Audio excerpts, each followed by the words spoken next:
Hey guys, a follow-up to my video about the tennis elbow. This is about the golfer's elbow. A golfer's elbow is not on the outer side of the forearm here. A lot of people think that every elbow injury is a tennis elbow. It's not. There's also something called the golfer's elbow. I have my golfer's elbow in the right arm. So again, the forearm muscles flex your hand, and the forearm muscles that flexes your palm inwards run down here, and with the tendons attached to a bone down here. It's called the golfer's elbow because people playing golf, and I don't, so this may look weird, but when during the swing they get into a position where these forearm muscles are really are tightly flexed, and then they hit something, or they like flex it too much, and there will be a lot of strain and stress on the tendons.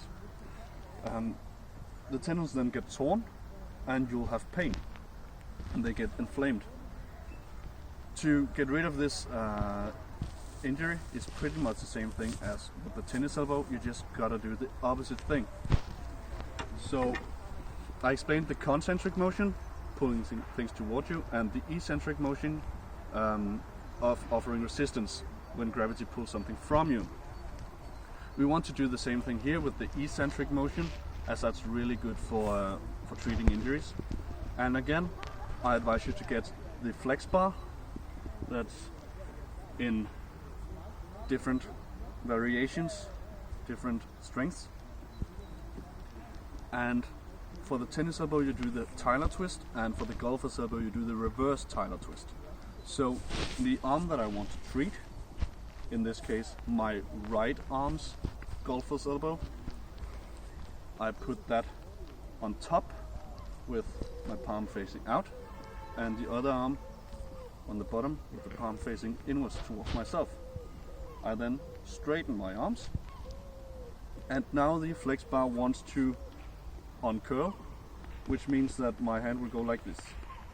Offering resistance to that, just slowly unwind. You should really be able to feel it in the forearm muscles that are affected here. Use the energy to do the eccentric part of the motion. So start from the beginning, palms towards each other with the golfer's elbow arm that you want to treat on top.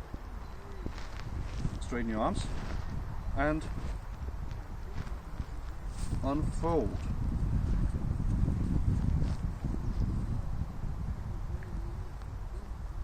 Just slowly. And like with the tennis elbow, you can do this in sets of 15 repetitions. That's 1 repetition,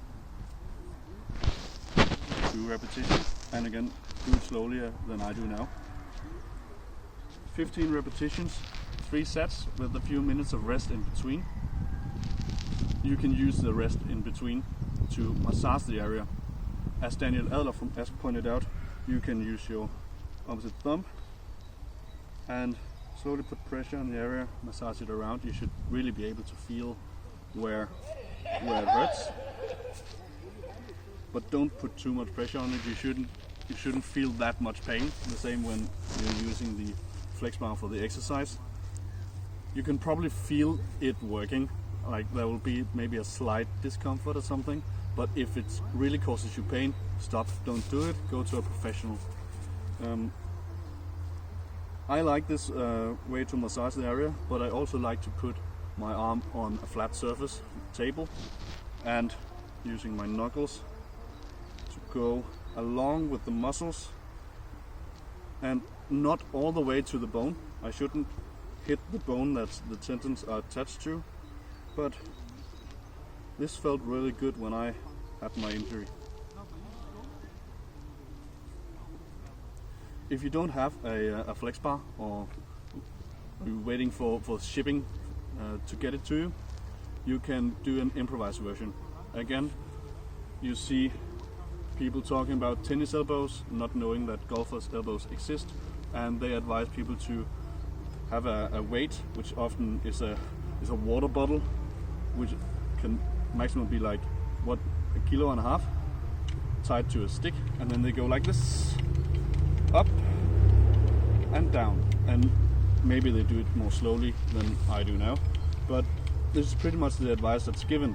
You can, the thought is there. It's actually a fine concept, but you can get a lot more bang for your buck by doing it the same way that the flex bar offers you. So if you have the weight, and again, you should put more weight on it than this. Do what's comfortable for you, but it should offer you some resistance. This is a few hundred grams, so it's not gonna do anything but work as a prop for this. If you have a golfer's elbow in your right arm, for example, put it down on the table and let the weight, let the gravity pull the weight downwards, and then, as if it was the flex bar that wanted to unflex, you can offer resistance. You slowly let it down.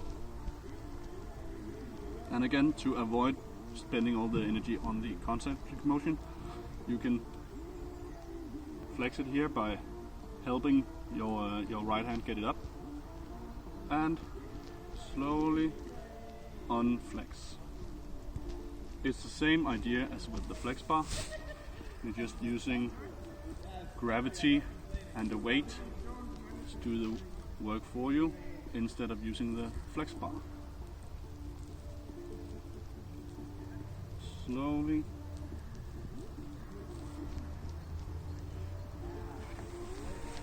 I always use the flex bar, so I don't know how much weight is best for you with this.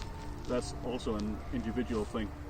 Some people have a much greater grip strength than others, and since it's the forearm muscles that pretty much determine your grip strength, you should really try out what feels best and most comfortable for you.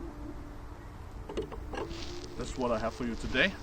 I hope this helps you, and see if you can try to use this Corona lockdown to get rid of your injuries. You'll appreciate it in the long run.